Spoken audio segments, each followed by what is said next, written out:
The Joyful Noise Radio Hour. Greetings. Thank you for tuning in to the Joyful Noise Radio Hour. I'm your host, Karl Hofstetter. It is June 2021. The world is starting to open back up, and it feels weird.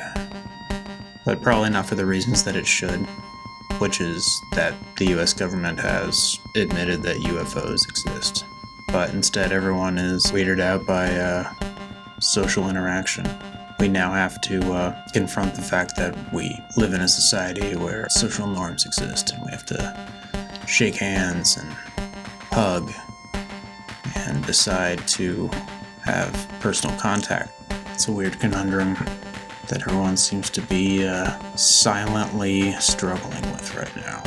I think this is just a weird reset that our society is going to have to endure, but hopefully we get comfortable with one another again. Anyway, we've got a bunch of great music for you tonight, and later I will be speaking with Jasmine from No Joy. We will talk about her unique musical upbringing in Montreal, her collaboration with Sonic Boom from Spaceman 3, and her thoughts on the band Red Hot Chili Peppers as it relates to Deerhoof. But first I have several new songs for you, starting with the band Ohmme.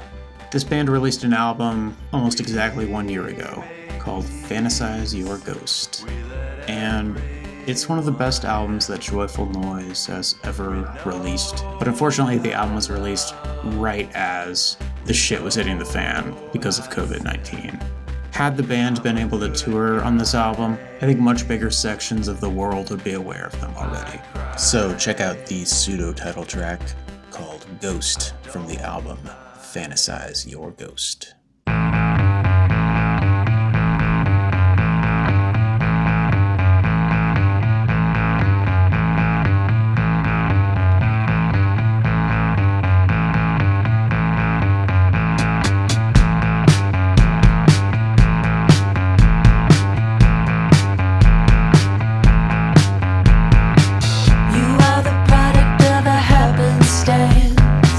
Your father's eyes and your mother's hair.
That's the band Ohmme, spelled O-H-M-M-E, and they are touring soon. I can't believe I'm saying those words.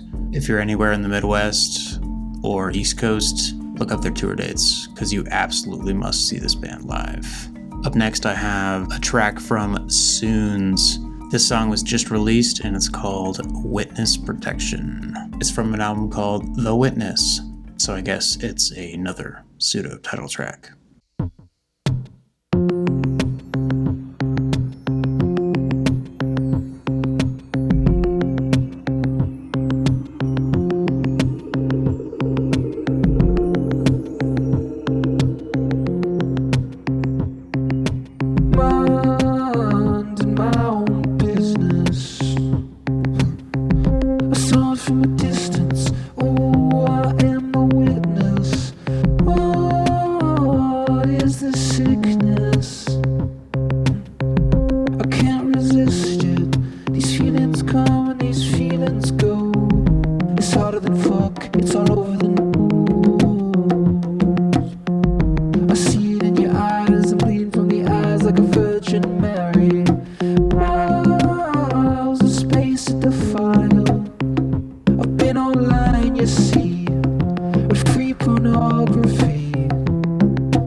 In a ping pong joint where a soldier of Fortune 500 wins points, where they're fighting for a cause or for a symptom. From the mouth of And anonymous source says the gimbals, the tic-tac will be waterborne Martians with a planet Earth flag. It's too much information, I can't get an erection or a standing execution until after the election. The body cams, the body counts next to people making babies on the World Wide Web. Give a fuck fatigue.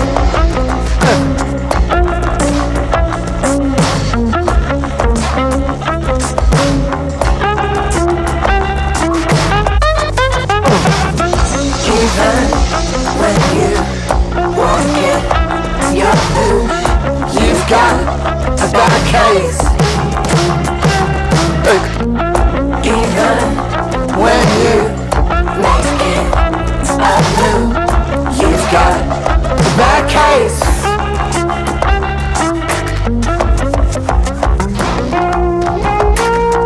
Give a fuck fatigue. The fuck I'm meant to do.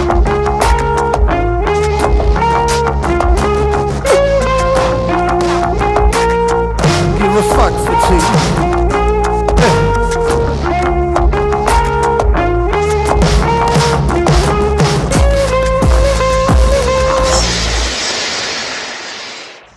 And you just heard the new track from SUUNS, which was immediately spliced with a sneak peek of the new song from Tropical Fuckstorm, which I threw in because things were getting a little too highbrow for a moment.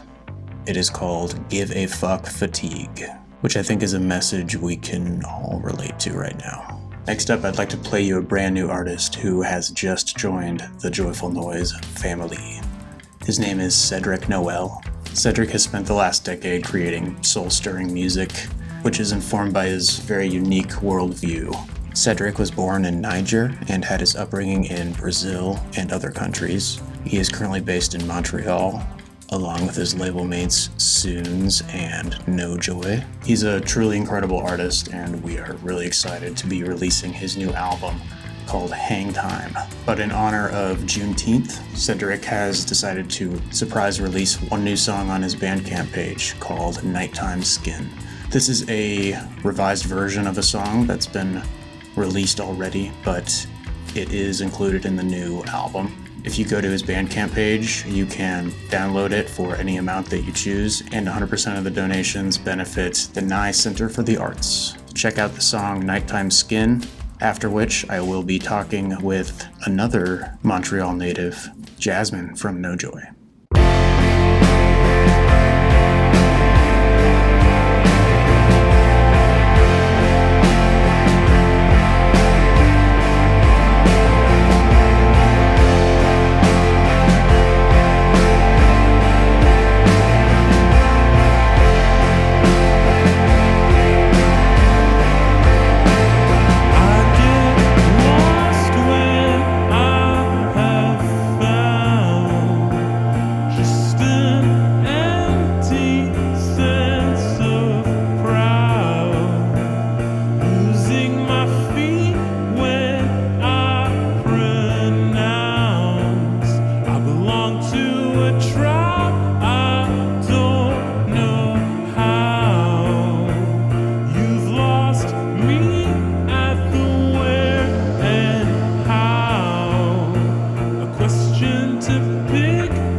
See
this work?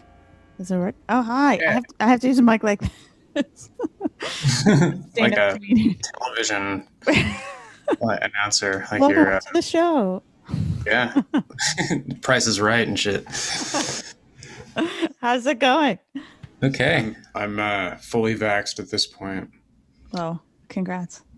Thanks. I mean, I was so excited. it's a weird thing to be congratulated about. I was so excited. Like, I was just like, I was excited too, actually. It's like, it was weird too, because like, oh, thank God, I don't have to fucking worry about this anymore. I know. The spot I got my vaccine at was in our neighborhood in the city, and it was at a big auditorium of a school. And the neighborhood I live in is like predominantly artists, a lot of young people, and it was just also strange to be like back in a room full of people my age or a little younger, where like I didn't know anybody. It was like, are we all? I felt like I was in line for like a festival. Like, what are we doing here? And like, oh, we're all getting vaxxed. But I was so excited, and it hurt though. I told the guy like, ow, and he was like, hey, this is the needle we use for babies, so like, can't help you. Fuck. Okay. Did you get the Pfizer or the? I did. I got the Pfizer. Yeah. Isn't that the one that has the Bill Gates microchip? I hope so. Yeah. I've always been more of a. I really want to be like an Android or something. Yeah, I don't mind. I mean, they're tracking me anyway. Yeah, they've got my track me. Exactly. It's fine. Money's worth. Yeah. I realized that like I don't know very much about your musical upbringing. I've been a fan of yours for a long while, but I don't think we've ever talked about just the early records that affected you as a child, or like when you knew that you had to do music. Yeah. Are there any of those records that you can point to? I guess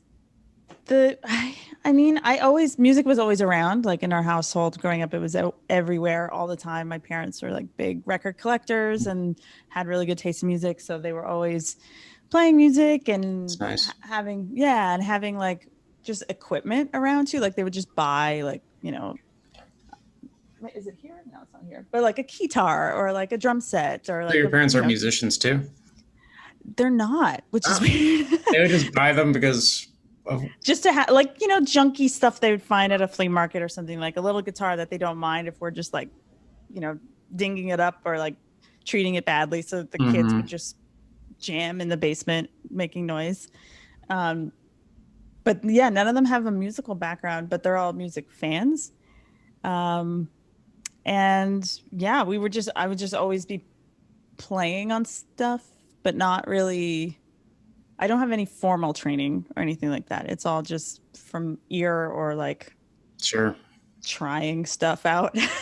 Yeah. I think that's the case with like most musicians who are really carving their own path, Mm-hmm.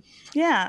I always thought it was interesting. Like often I've thought about it, like, oh, I should go take singing lessons. I should go take guitar lessons. But then it's that thing where it's like, ooh, but what if then I know too much? And then I don't try the like stupid things that I'm trying now because I don't know that you're not supposed to do that. You. Yeah. Which like ultimately, no, it would probably just mean like I would know how to sing live better, but whatever. It's fine. I don't know. I don't know that there was too many records that like caused me to. What's the first record you remember just getting obsessed with? Like for me, I can remember like Michael Jackson Thriller when I was like a really tiny kid. Yeah. I was too young to understand music really, but I was like, wow, like that is something special, Yeah, definitely. I remember, well, I don't remember, but I have pictures where I was like dancing to Michael Jackson and pretending to sing. And like, pop stuff that was on the radio, like Debbie Gibson and Paul Abdul, I probably was into. But I do remember like the world shook when Live Through This Hole came out, because I was like old enough to get it, kind of, I must have been like 10 maybe or 12 or something. Yeah. And I was already playing guitar, but like badly. So I could wear the guitar and like put on my little dress and like take pictures. And, like, yeah, I'm angsty by my clips. And like, then that led me to, that's where like I think I started getting snobby and like discover Sonic Youth and Bikini Kill and like went a little bit that direction. So I think seeing Hole and Melissa Oftemar is from Montreal. So when she started playing bass, it was kind of like, oh my God, like she's like me. She's from here. I could be that too. So that was pretty inspiring, I think. That's and I cool. definitely tried to play those songs. That's so interesting that you brought that up, because like I hadn't thought about that record in like a decade, and for some reason, like 2 days ago, I was like, I want to listen to that.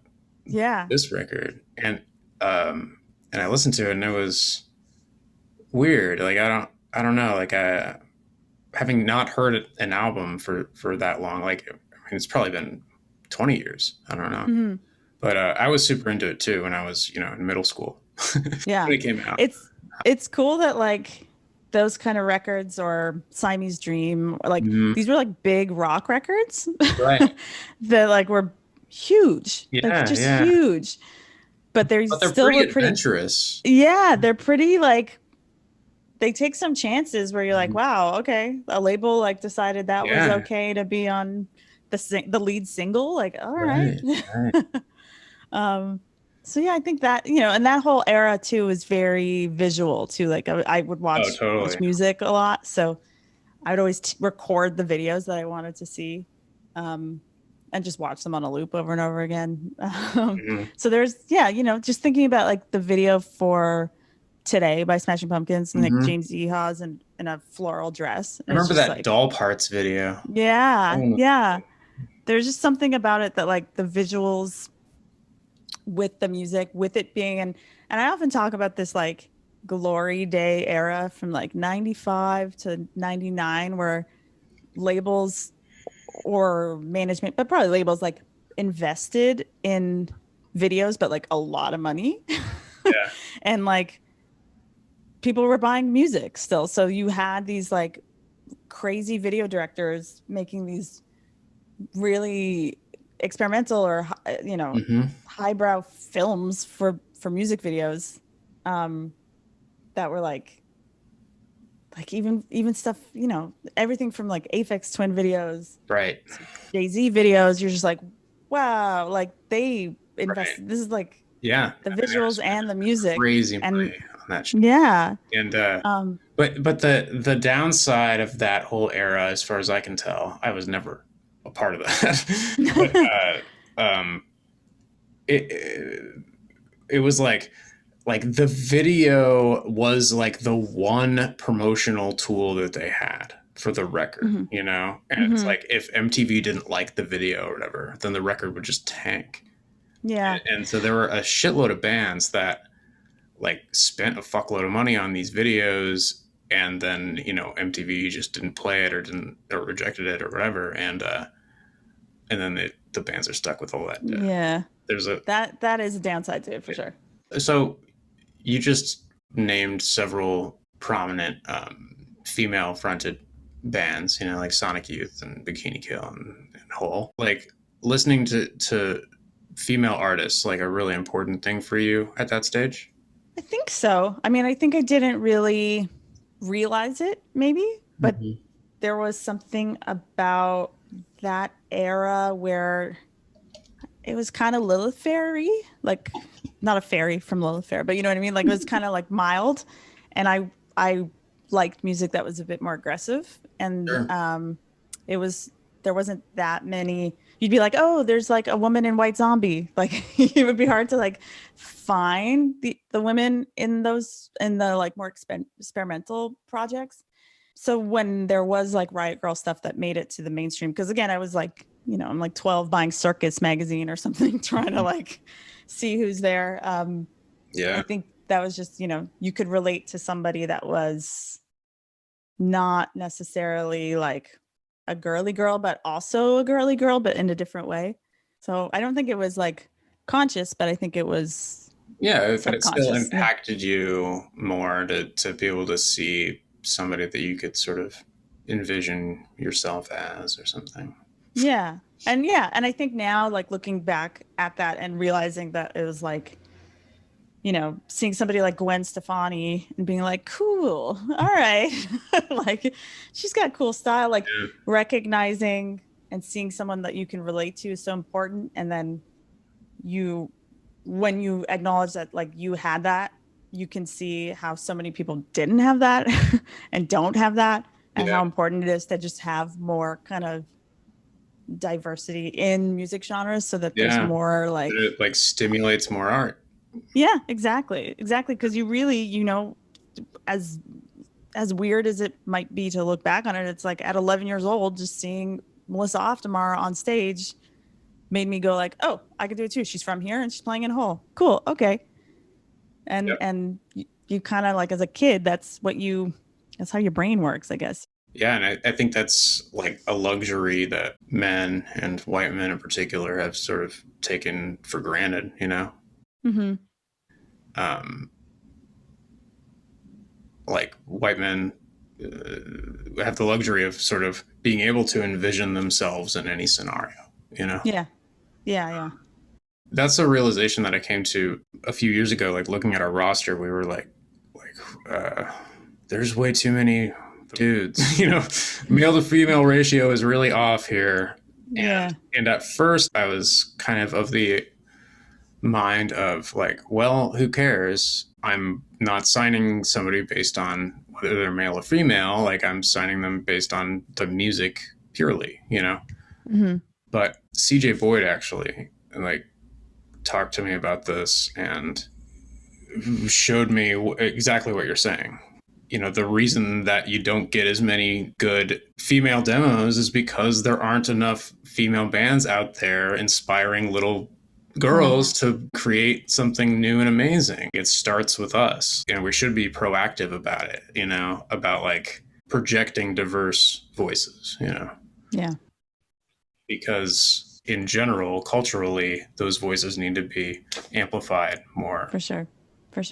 And that's how it starts, Yeah. like, and also, you take other people take other labels and other bookers and promoters, they'll take cues from it too. And if they see their peers doing it, then they'll do it. And then hopefully Yeah. it's this snowball where it's just becomes, Right. second nature to just prioritize more diversity. Speaking of like your nostalgic interests, you've been pretty like honest about your admiration for new metal, which I think is really funny and something that like I don't know, like I grew up with new metal a little bit. You know, I loved that first Korn record when I was in middle school, you know? Oh yeah. And I remember, you know, when I was probably 13 or something, going to see the Family Values tour with Korn and Limp Bizkit and Oh yeah. Orgy and Rammstein, you know, like, and Incubus. Stacked bill. But like, I think for me and probably most people, it's like, I look back on those bands and I'm like, oh Jesus, that's awful. Like, why? Like, it seems like just such a weird, like, alternate reality of music. And I guess I'm just curious why you, or how you find value in it. I think it also it kind of stems back to like this era I'm sort of speaking of like late 90s, when people still bought records, the music industry existed, there was radio, there was touring, there was MTV, and so labels like allowed experimentation to happen. In some cases, they created artists like Bjork or Beck, who they go on to have these huge careers. And then in other cases, it's like, I'm always fascinated by like, okay, the A&R at Epic met Rage Against the Machine and was like, yeah, do whatever you want. It's like, really? Like, just do whatever you want. Same thing with Korn. I feel like those records were in the early stages. I think the intentions behind those records were experimental. And I think they were trying to create a new sound and to create something that was pushing boundaries. I think once it got like co-opted by some Woodstock 99 culture. Yeah, when did it turn? Because I agree with you. Like I've listened to back to that first Korn record a couple years ago, and I was like, I can still enjoy this, you know. And a lot of it is nostalgia.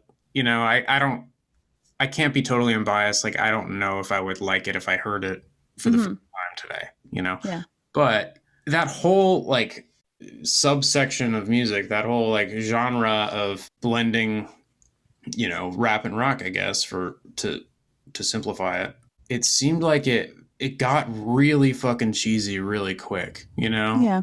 And like overnight, everyone was just like, oh, this shit's fucking terrible. Yeah. You know? Yeah. And when do you think that changed, you know? I think to me, when I think of Korn or I think of Deftones, I think of like scrappy skateboarder, growing up in like rougher neighborhoods, part of like metal communities scene of music. And I think there was like some industry plants. I think those bands did well on their own merit because they created like a movement within their own scenes. And then like with any genre, I think there was. So what are the industry plants? Like Limp Bizkit? Yeah, I think like Park. Limp Bizkit, probably like Linkin Park 100%, maybe POD, like these things that were like had radio hits right away. POD was the Christian version though. Yeah, that's true. That's true. I think they were actually like legitimately around. It doesn't mean that they're good but I think they were around before. I think they were legitimately they were probably escalated though. Or like initially. Yeah, probably. I mean, I think of like that first Evanescence single where there's just a guy rapping on it, but like he's not in Evanescence, and like where did he come from? They just threw a guy rapping in it to be like rap metal, go. Oh man, that was maybe the emergence of Evanescence was when they jumped the shark or whatever, you know. And like, don't you think? I remember when that came out, I was like, oh god, like, it was just like nails on a chalkboard to me. It's awful. And I also think like, what if they had launched Evanescence with Amy Lee singing, like just her, no rapping on it, just like a metal band with a girl singer? Right. That could have aged very well. That could have aged really well and been, but like, what was the purpose of putting the rapper there? Because it had to like fit into rap metal that was popular, and like, because they never had another song like that. That's what to my knowledge. So I don't know. I think there's like when things got a little bit commodified for like suburban consumption, maybe, or like the Hot Topics is when I also signed off. Like I wasn't on forever. But I think like an album like White Pony for me is so important because, you know, just by reading the myth behind the recording process and the compositions of the record, like they were not trying to make a rap metal record. They were not. And the timing just made it be that. And the label just pushed it to be that. And my fascination with the Deftones is just because for 20 years, they've been trying to push themselves away from that label that was never deserved in the first place, really. Right. Yeah. It was just kind of like bad timing for them. Yeah. It's like bad timing. Otherwise, you know, could that have been like a metal Pink Floyd record? Like it could have been so many things, but instead it was marketed like Eminem, Limp Bizkit. I mean, I think they all had records that same year. So that's what was always fascinating to me. And like, you know, also hearing about the influences behind those artists, where like what influenced them. Korn often references like different jazz musicians as influence, and Deftones is like, you know, predominantly shoegaze or like new wave. And so hearing what they thought they were creating and then hearing what they did create, I find super, super fascinating. Yeah. Right. And much of the like cringeworthy aspects of it might be rooted in just how it was marketed. For sure. I think in my head, when all that shit was becoming laughable, in my head, I was sort of lumping Rage Against the Machine in with the rest of those, you know? Yeah. And I think they did something really smart by like taking a fucking decade-long break, you know? Yeah. Because had they decided to try to continue to put out records, I don't think people would see it the same way. You know, I think now people are able to see Rage Against the Machine as a different type of thing, and not compare them to Limp Bizkit, you know? Yeah. But at the time, it was part of the same movement. Yeah. But completely. But not deservingly. Yeah. Yeah. Yeah. Yeah. So I feel like it's a dirty word that's like lumped onto a lot of artists, but like really only deservingly on something like Limp Bizkit, where it's like where it has no value. What's the most embarrassing band that you actually like? I'm not really embarrassed by much. I think there's a lot of bands that I like legitimately, and then if I mention it, it's like a reaction, like, haha, yeah, that's funny. It's like, no, really. Yeah. I love like Lorde. I like pop music a lot. I do too. You know, we released a Lorde song. What? Yeah. She she covered one of our artists like right when she was getting super huge. She covered Sunlux. Oh wow. And I think Jess told me that. Yeah, and then we I don't remember exactly how it happened. I think that she just started covering his song, like playing stadiums and shit, and we got wind of it. And then Ryan, the artist, like got in touch with her and did and like recorded a redone version of that song with her singing that we released. No way. That's crazy. I just like last week I had to figure out how much money we owe her. I think she's good, but yeah, I did too. I totally it's one of those like qualifiers. Like, would I like listen to it all the time? No.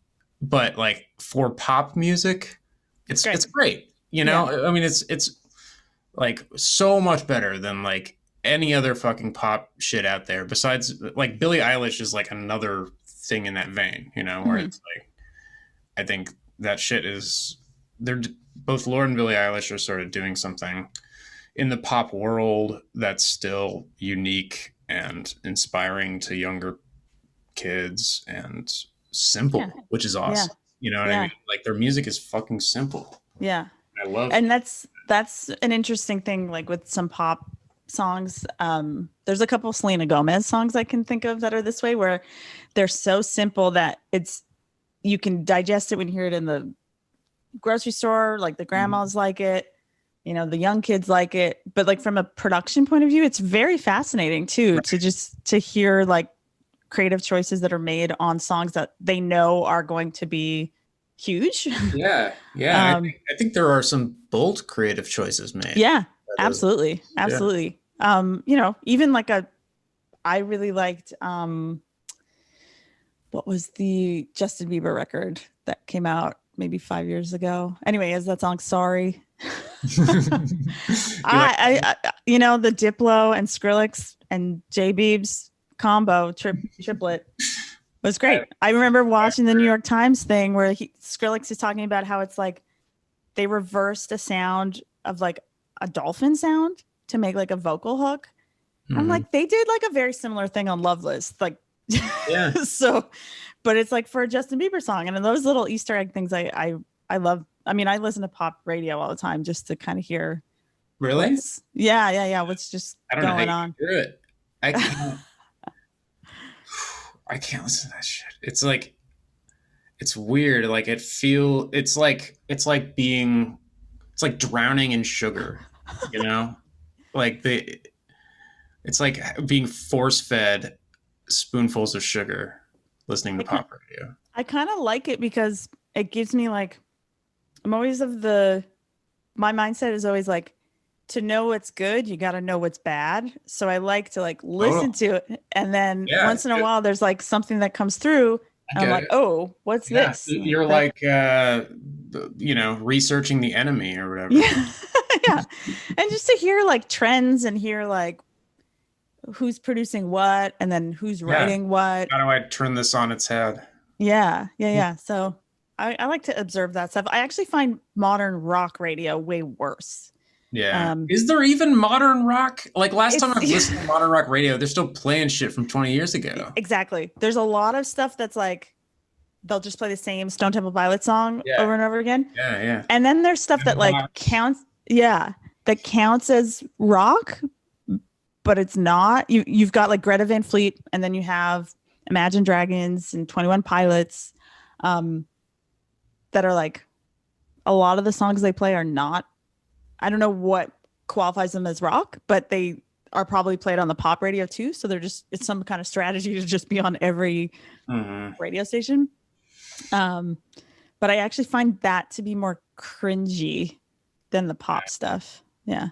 What do you think about the Red Hot Chili Peppers? Because you covered the Red Hot Chili Peppers when you came to our holiday party, which was a funny choice. Yeah. I always, when we do the holiday covers, I don't know, I always lean towards the winter theme and not necessarily like a holiday. Chili Peppers are interesting. I was very into them when I was a child, and that was the one thing my mother ever censored for me was I got the Blood Sugar Sex Magic tape, and she returned it. And then, but like a year later, she apologized and she was like, I should never do that again. And she never did. She let me buy any music, but I think that one. I could see that one. What was that song? Suck My Kiss? That there was a couple that were probably like, ooh. I'm a little on the fence about the Chili Peps. I've seen them live. When? Californication era. So like kind of recent. Yeah. I saw them more recent than that. Oh, with Deerhoof? With Deerhoof, yeah. Yeah, okay. I went up to Chicago because Deerhoof was opening, and it was something. See, that's the thing with the Chili Peps is like I'll see them pick something like Deerhoof or Warpaint to open. I mean, someone in the band, I think Flea. I think it's Flea. I think he knows good music. Yeah. At least. It doesn't mean I respect him or anything. But with the Deerhoof thing, it was so weird. Because like Deerhoof, they were on this, they got asked to open this tour for the Chili Peppers. Deerhoof did it the same way they always tour, where it's all four of them in a minivan with all their gear. They don't even have, a trailer or anything. And these are arenas? These are arenas. Yeah. They were playing at the United Center in Chicago, where like the Chicago Bulls play and stuff. Wow. And on the stage, they're playing out of practice amps. That's just what they play with, and so their entire amp setup, they just had their amps stacked on top of each other, right in the middle of the stage. And and the entire space was like about up to my waist, like that's probably a fucking arena. And that's so good. And I remember there just being a lot of confused people, like, I think that, it probably changed like a few people's lives. There were some kids there with their parents or whatever, and they got their minds blown, but by and large it went straight over their head. And I remember I went there with Tim Kinsella, and we just we thought it was sort of funny and stuff, and we were watching Deerhoof from the side stage and stuff, and then the Chili Peppers come on. And both Tim and I were like, we'll stick around for like 2 songs and then leave or whatever. And I remember, I think it was like right when the second song started, Tim grabbed me and was like, he said, I feel like my brain cells and my sperm count are rapidly depleting. I need to leave. He just walked out. Ouch. It was that bad. It was that bad to him. I mean, yeah. I thought it was pretty bad, but I could withstand it a little better than him. Yeah. Anyway, I think they're pretty bad. they're pretty bad. I think they're pretty bad. Mm. It's funny because it's like there has to be some gateway drug for people. You know what I mean? Yeah. Like you're not just gonna hear Deerhoof the first time you're becoming interested in music. You know what I mean? Yeah. Like Yeah. you need to have some of these like less than perfect fucking bands that sort of lead you there. For sure. And I that's where I'm like, okay, Chili Peps, you're kind of cool. Like, you Right. know that Deerhoof At least they're booking good bands to open and stuff. Yeah. Because that's true. Imagine being like a kid that loves Chili Peppers and then just seeing Deerhoof and not having any context to know who or what they're about. Like that might lead somebody onto like a path. They might have been going on a Chili Peppers musical path, and maybe they're going to take a different turn and go in a better direction. So I've got some questions from our JNR 100 people. Oh. Let's see. Patrick Long says, I love the No Joy Sonic Boom collaboration EP. I would love to know more about the creative process that led to those songs, especially track 1, Obsession. Yeah. That's an interesting one because so I had been working on some tunes, trying to like write without using a guitar, just as like a personal challenge. And Pete Kimber, I don't know how, I really don't remember how I met him. Like I know we met at some point, but it might have been at Primavera or something. But anyway, we had emails. He lives, Spain or Italy or something? Portugal, or I think Portugal. So I had his email, and I was just like, you know what, let's see if he wants to like. So you just cold emailed him? I just cold emailed him, and he was down, and it was completely remote. I didn't go to Portugal, sadly, and he, I just gave him these kind of rough versions of songs and just said like, do whatever you want. So Obsession was like a 2-minute song that I first wrote inspired by the song Obsession by Anymotion, which was the theme song to fashion television. And it was a song that I really loved because it just like had the perfect beat for a runway show. And I work in fashion, so often and we've had our songs in like a Gucci runway show. So I really found it interesting that like this song was like so perfect for a runway show. So I was using the same kind of tempo and groove. What is that tempo? Do you know? I'd have to go back and check. I feel like it's probably like 101 like or something like that. Standard it's like tempo for fast walk. Yeah. And so, yeah, I built the song that way. But, once Pete got a hold of it, then it became like 6.5 minutes, and it was like, okay, sick. Was there any back and forth, or did you just like send him what you had and then he like adjusted it and sent it back to you and it was done? Yeah, pretty much. I mean, he would send ideas, but I wasn't in a position to be like, can you do this? Is this? I was like, you do whatever you do, and like, you don't like something, take it out. There's no hurt feelings. So he kind of just went wild with stuff. I think that's cool. It's for an artist like him, I think it's best to, I don't know, have him off a leash, Yeah. And that's whenever I'm recording or writing, like that's kind of the way I work. That was with Motherhood. That was like where it sort of like reached a pinnacle where it was just everybody do anything you want, go crazy all at the same time. So, I'll create the blueprint, but then I'll hand it off to people who I trust and like, just be like, do whatever you want with it. I think that's a really good, healthy way to operate. Yeah. And it's fun too, because world, Yeah. I mean, my brain, after 10 years of doing the same project, like my brain is going to always kind of produce something that probably sounds the same. I probably have the same creative instinct some way, and the only way I can break that is like working with other people and learning from what other people do. So yeah, we should play it. Here it is, Obsession.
That was the first time we worked together. Was Yeah. Yeah. that was our trial run. Yeah. Yeah, it was a fun release. I imagine you were a fan of Spaceman 3 as I am as well, Yeah. and so it was. We kind of on the label side sort of approached that as just a fun one-off to see if we got along. You know, if No Joy and Joyful Noise, you know, we're good partners together. I think we are. Yeah. Seems Let us to know. work well. One of the questions I had was like, so the proper record we did after that, Motherhood, which is an incredible record, and it seemed to connect with a lot of people and is still connecting with a lot of people, in my opinion. But it definitely came at a bad time in terms of the pandemic. Yeah. Or at least, you know, your ability to tour, you know. Curious to hear what your thoughts are on, like, how do you think the pandemic affected that record? Because so from my perspective overall at the label, like, it's a mixed bag, you know. It feels like there are more people paying attention online to things, and there are more people sort of willing to support artists through purchasing their shit directly, you know, either through like the label or through Bandcamp or whatever. And but you know, at the same time, there's no touring, and that's fucking devastating. Yeah. Curious what your takeaway has been. Yeah. I think it was the right time for the record to come out. It, you know, I had worked on it for like 5 years in exploring how to create methods, instruments, everything. It was like studying even down to like styling and photo and everything. So it kind of felt like it had to come out at that time. And I think that it, you know, and I really do credit Jess at Joyful Noise a lot for having the commitment to being like, let's do it. Like, let's try. Because I think as we were announcing, everyone was canceling or pushing back their albums. Yeah. So I do think it gave us a little bit of a call. Like we had enough advance notice that where we could basically make the decision of like, do we release this on schedule or do we push it back? Yeah. Because of the pandemic, and decided to keep it on schedule, and you think that was the right move? Yeah, I think it was the move because I think there's like some bottlenecking happening not only with like vinyl production, but you know, touring. My fucking nightmare. Anyone listening that doesn't know, vinyl turn times, like when you submit a new record to be manufactured, it used to take 8 weeks for us. And overnight, that went to between 6 and 9 months. Yeah, it's insane. It's insane. Yeah, I think we sticking to the plan like gave us, for one, it gave us like a captive audience because unfortunately, like when we announced it, in Montreal anyway, we were still on full lockdown. Like you couldn't go out of your house. So that announcement day, I was just at my computer all day. Yeah. And that's where it was for like, you know, a lot of that time. For a lot of people were. Yeah. And I think that interestingly, it like a lot of times when you put out a record, then there's like, oh, okay, are you touring? Oh, okay, how many numbers are you doing? Oh, what rooms are you playing? Oh, how's this? How's that? But because everything was like uncertain, it was just like, here's my record. You can't take all these other things into consideration about it. It's just the record. Interesting. It kind of it forced people to judge it based on the music itself rather than the place that it occupied in the economy. Yeah, exactly. And like the buzz or the hype or the, you know, we were fortunate to get a lot of great press, partially probably because a lot of people dropped their records. So there was space for us. But I think not following it up with like tour dates immediately or just these other things that like kind of in your mind now are synonymous with like, oh, that's a buzzy record, or oh, that's this record, or oh, they're going to be playing big rooms, so like they think this record's going to blow up, or I don't know. We just threw everything else on its head. Yeah. So there was nothing you couldn't there was nothing expected, so it's just here it is. And I Yeah. think because that it was just that, people connected to it because there was nothing else to do. But it wasn't something where there was like enormous baggage that came along with it. It was just like Right. a record, and that's it. So one of the things about your music that I think is your strength and also the challenge is that it's not easily definable. This especially comes into play in the streaming world, where Spotify has this fucking algorithm that is fucking stupid, you know? And if the algorithm can't like put you in one of these genre categories, then it's really hard to get traction in that world, you know? And we've seen this with a few other artists too, who are like really hard to define, who are, you know, doing shit that is really connecting with people, but it's not easily described as whatever, fucking indie rock, fucking hip hop, or you know, or even like any easily defined as any sort of subgenre of anything, you know? Like the fact that you're sort of like jumping around to all these different musical histories makes it tough to work within that streaming atmosphere. Yeah. And I guess I'm just curious. I don't know what my question is. I find that frustrating. Do you? Yeah. I think it's frustrating, but I also find it very flattering, because it means that like I'm not doing something that everybody else is doing. Yeah, you're like literally breaking the algorithm. I know we really did. I find it flattering. I also think that at this stage, after putting out this much music and like, you know, this back to back on Joyful Noise, especially too, like Sonic Boom and then Motherhood, which are just like sonically so all over the place. I hope that for listeners, they're just like in for it now. Like you could do, my next thing could be anything, and it's going to be, you know, and of course there's been some people that are like, where are all the reverb guitars? And the reverb guitars are still there. That's the thing I try and answer since I'm on social. It's like, they're still there. I'm just not going to write the same song again because I already did. Or I'm not going to try and copy Lush because Lush are already Lush. Why would I copy them? So for me, it kind of is almost encouraging, but I think like maybe I'm the type of person that when faced with any kind of like challenge, I'm like, oh, okay. Yeah. Now, and I had told Jess, I was like, you know, if we don't get any, you know, streaming on Can My Daughter See Me From Heaven, I'm going to make the most inaccessible record next time. Like I'm giving something that's like a little bit of an olive branch, but if there's nothing here, then I'm just going full the other way. So. And I bet that's the one that they'll, I know. They'll adopt. Exactly. Motherhood had such a diverse array of sounds within that one album, and it obviously was like super different than the collaboration with Sonic Boom. Maybe we listen to 4 now. Yeah. You want to introduce that song? Yeah, this one is like I don't know how to describe. It's just like one of the songs.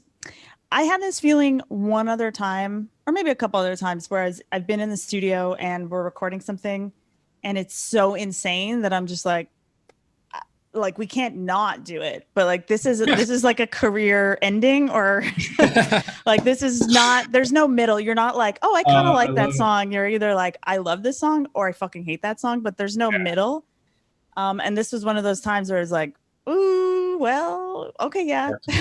I love that you said that. That's a good place to be artistically, I think. Yeah. You know, even if you fail, who cares? Like it's not better to have tried and failed. Exactly. You know what I mean? Exactly. Yeah. All right. Let's hear 4 from Motherhood.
Yeah.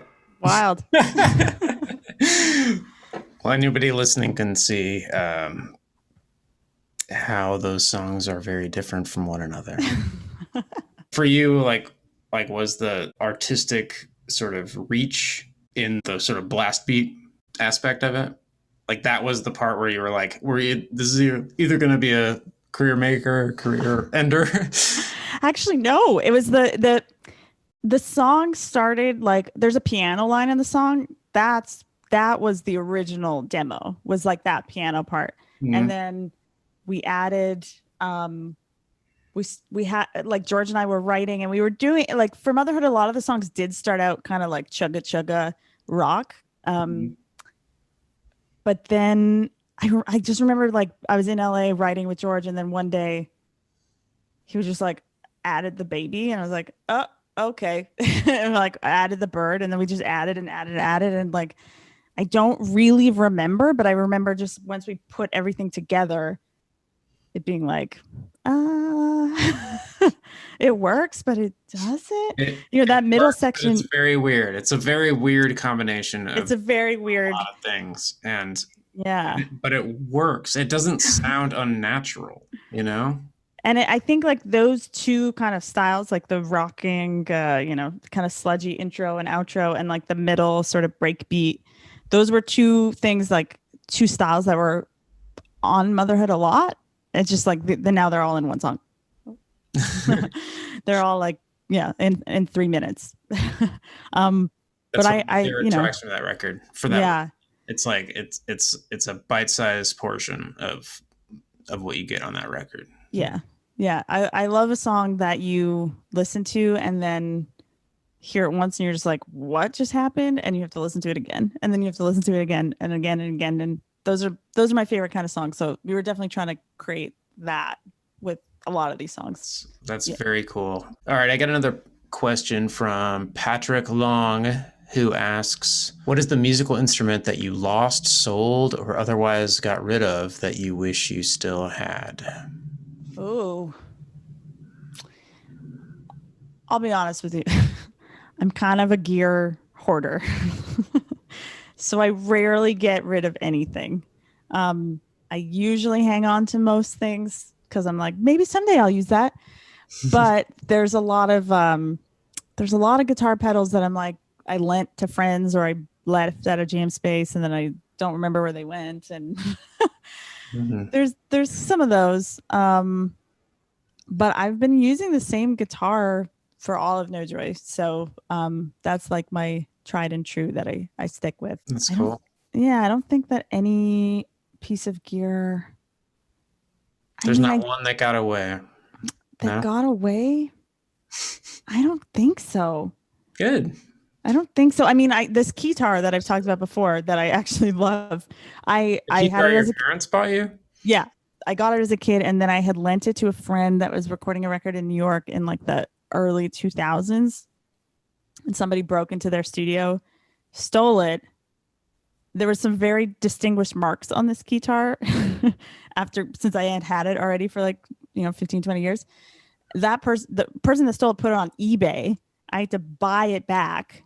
Oh, I bought my own guitar back. So I have it now, but that one got away, but I got it back. That's okay. That's a good story. That's, and we used the guitar. It got away and then it came back. It got away, came back. We used it on Motherhood a little bit. The studio we were recording at was they're great. They had like such nice gear. Chris Walla from Death Cab was there, and he had this Putney that the Sugar Cubes used. So it's a beautiful electronic instrument, and we were plugging my like shitty janky guitar into this golden instrument, being like, make it a sound, it makes a sound. So the guitar has been around, and so I guess that one got away, but I got it back. That's awesome. Yeah. Glad you got it back. Yeah. Gene Mullet asks, what is the worst show you've ever been a part of? Oh, like I can think of shows where I was particularly bad, like I played very badly, or like. What about like shows where it's just like, it wasn't about your bad performance or whatever. It was just like a fucking nightmare scenario. Ooh, there's a lot. There's a lot. And like Have you ever been thrown up on at a show? thrown up on. No. I did like on one tour we were watching like Hatebreed videos from like 93 and like getting really jacked and being like, yeah, Wow, fuck, yeah. that's a name I haven't heard in a long time. So we were like pretty pumped. It was like middle of like a very long tour where you're just like trying to get by. I'm sure maybe people listening maybe were at the show because it was quite a big show. We were opening, but it was quite a big show. You're opening for who? If I say now, it's really going to give it away as to the show. But anyway, we were opening for Dive at Great American Musical. No, I can't remember. We're opening at some beautiful theater. Anyway, there's a guy in the crowd that is just heckling us, like heckling, but also being like quite uncomfortable, making the girls around him quite uncomfortable.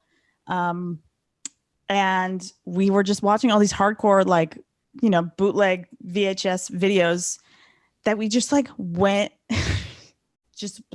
haywire. So our drummer Garland like jumped off the stage to attack or like get the guy escorted out. And I didn't know what else to do, but I was drinking red wine on stage. So I just like threw my wine glass and hit the wrong person, hit a kid in a Minions hat. I remember, and just being like, oh, the Minion. I hit the Minion. And then like the guy got escorted out, but we were just like so jacked on watching hardcore videos that the minute someone was like, you want to fight? We're like, yeah. In like a beautiful hall, like a beautiful night that should have been just like chill, and it was not chill at all. But you know, we've definitely I've played some absolutely terrible shows, but the thing about touring is like you end up playing hundreds of shows a year, and there's a couple that were so bad that then eventually you laugh at them and you're like, wow, that was really stupid. So I'm laughing now, and I apologize to Minion Hat or anybody that got red wine sprayed on them, that like we should have just told the guy to shut up, but we just jumped off the stage instead. Can't blame No Joy for that Minion Hat guy. Oh gosh. They were jacked on hardcore videos. Yeah. Minion Hat guy, if you're out there, Sorry. let us know. We'll give you a free record or something. Yeah. Sorry. You know, there's been other shows I remember that that sucked, where just typical like jet lag. Like I think some of the worst shows we played were ones where we like flew in being like, we don't need a day, we'll just use the back line, no problem. Yeah. There's like one show in Czech Republic I really remember, like all of us playing at different tempos and like knowing we were all playing different things for like 30 minutes, but just being cool with it, just like, I guess that's it. And like I don't know what it sounded like to other people, but on stage it sounded bad. So I was like, this probably sounds very bad in the room. Was it a feeling between the band where you were like, yeah, this is all off, but it's okay, it feels right? Yeah. Or yeah. or were you like frustrated and annoyed by the whole thing? That I think I was too tired to like know what to do on that day, but there's been other days like we can't fix this. It's like sorry, we're going. Yeah. It's going. And then there's been shows more recently where I'm using like Ableton and having Ableton Live kind of track stuff so we can stay more close to tempos, but fuck ups have still happened, and Tara and I, if you know she's playing the show, we'll just be like, at least let's have some fun, you know. And that's why I kind of think sometimes if you look like you're having fun, people maybe they'll think you're having a great time. I know I've definitely been at shows as an audience member and thought like, yeah, that was great, they had a great time on stage, and then talked to the band later and they were like, that was awful, like we broke a string and like we broke a stick, and like I didn't notice. So those kind of things remind me that, especially if you can see the like disappointment in real time with that band, like as they're playing, like that ruins the vibe for the audience. Like, and a lot of times that shit doesn't matter, or it's even a good thing sometimes. Like I remember, you know, seeing bands, you know, break sticks and shit, and I'm like, that's fucking awesome. Yeah. I got to see that weird moment. Yeah. It's that isn't a part of that'll never happen again. Yeah. Yeah. That stick break, you know? Yeah. So Yeah, I think like staying positive while you're doing it is crucial to everyone else enjoying it, you know. Yeah. And like No one getting else over wants to the fucking hear the record exactly how it is. exactly. I feel that way too. I feel that way. And it's taken a while, but I'm happy to Even if they like, think they do. yeah, they don't. Go listen to the record if you want. But, Yeah. you know, when I think of some of the better shows I've seen, they're like, including Korn, by the way, who I saw like 5 years ago. And this was the Yeah. case where it's just like, it doesn't sound like the record, but it's something else. And it's just like pretty wild. And if that means breaking a string or somebody falls down or an amp stops working or something, like Right. Just roll with it. just roll with it. Who cares? But it takes a while as like a performer to get over that where you Yeah. know, you're kind of you're conditioned to think that your show should be like super tight, but actually some of the looseness is like actually the gold stuff. Right. Yeah. Right. I have a funny parallel to that. You mentioned My Bloody Valentine earlier. So our band Dumb Numbers actually opened for them on the East Coast. And I was their tour manager again. It's early days of the label where I would fill in this role. But the reason I bring it up, every fucking night, Kevin Shields was playing this like, you know, undiscernible wall of fucking noise to the audience. Okay. And it was cool. Like everyone was into it. But every night he would stop the show. He would stop a song like mid-song and yell at his guitar tech to fix one of his like 50 fucking amps that he had up there. And like nobody could tell, dude. Like nobody fucking noticed it. What year was this about? 2013? Okay. 14? I don't know, something like that. Because I feel like I saw them. Oh, we played Montreal. Or that was one of the shows. Oh, okay. No, wait. I wasn't at the Montreal show. I went to a Toronto show, but I think it was. I was at that one too. But I remember. I remember him stopping. Yeah. Yes. Yes. You know what I'm talking about. Yeah. I did that every was like goddamn night, and it was so infuriating because it was just like, dude, nobody can hear the difference. That's. And when I saw it happen, I remember thinking like, oh, sick. He's going to freak out. Like something's wrong. And like, he's a perfectionist and we're witnessing him freak out. And like that, yeah. I mean, it interrupted the show, but like that was the thing I remember being like, whoa, this is so cool. Oh, you liked it. Yeah, I liked it. Funny. I even like. I found it very frustrating, and I found it like I found it to be a thing that like sucked the energy out of the room. You know? But you didn't have that experience. That's no. Cool. I mean, when you have that many guitar things on stage, like something is going to break. That's the other thing. Like I have a fraction of what they use on stage, and I know I'm well aware and prepared that every show something is going to break. But always be nice to your crew. Yes. Yeah, there's a weird rock star mentality that happens with people of a certain age, you know. Yeah. Yeah. And then when it doesn't, it's quite a nice surprise when you meet people who special. Yeah. Yeah, dude.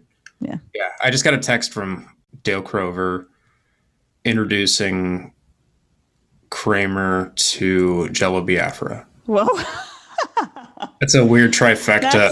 That's three dudes that are old, like legendary dudes who are like no fucking ego, you know? Yeah.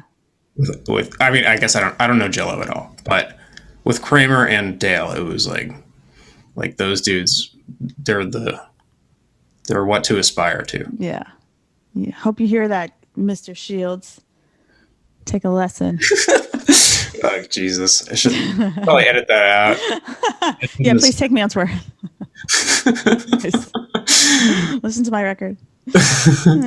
All right. Well, let's listen to the last song of the evening.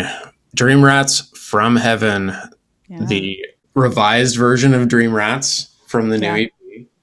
What do you have to say about this one, Jazz? This one, when we did the original version or the Motherhood version, we were just like, we gotta play this one live. Like drone. Like it's just like it was calling for like a certain kind of live version, and we only got to play it live.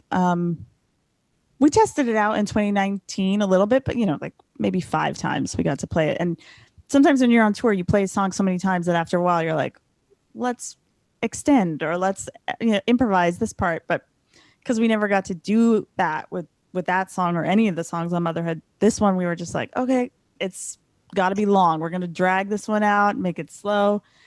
And Tara just recorded her guitar part like all in one take. She said she was like possessed by Satan because she just did like all in one take, like this crazy guitar line. And I was like, how does your hand still work? Like, what the hell? And she did that. And then we kind of used that as a launching pad to like build around. But we knew we wanted it to be slower just because there's something really kind of eerie about that song, but also really repetitive and kind of fun. I don't know. We just wanted to like stretch it out a bit longer. So that's what we did. And Brandy added French horn, which makes it a little bit even more evil than we thought was possible. And she adds her opera also, which, it's cool to hear this song with like different voices because the original had my sister on it and she was screaming. And then Brandy now is doing opera. So it's like, I don't know. For me, it's really interesting to sing along with those other voices. I don't know, it brings out different parts of the song every time. And Sarah, who played drums, she did her drum take and then she left she was like, oh, I left a little bit of groove at the end if you wanted to like edit any parts. And I had just been listening to the mix so many times with the break and then her drum loop coming back in that we were originally supposed to just cut out. But I just kept listening to it and being like, I don't know, I kind of like just leaving it this long. And when we were mastering, I asked Heba Kadri, who mastered, I was like, should we cut the drum when it comes back in at the end? And she's like, I don't know, dude. I think you should leave it. So there it stays, that like extra drum loop that was really just supposed to be edited in to the song earlier. It just fades out at the end. So yeah. So that's why this one's a fave of mine for sure. That's awesome. Yeah. All right. Here it is, Dream Rats. Thanks so much, Jasmine. Yeah, thank you.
Thanks for listening to the Joyful Noise Radio Hour.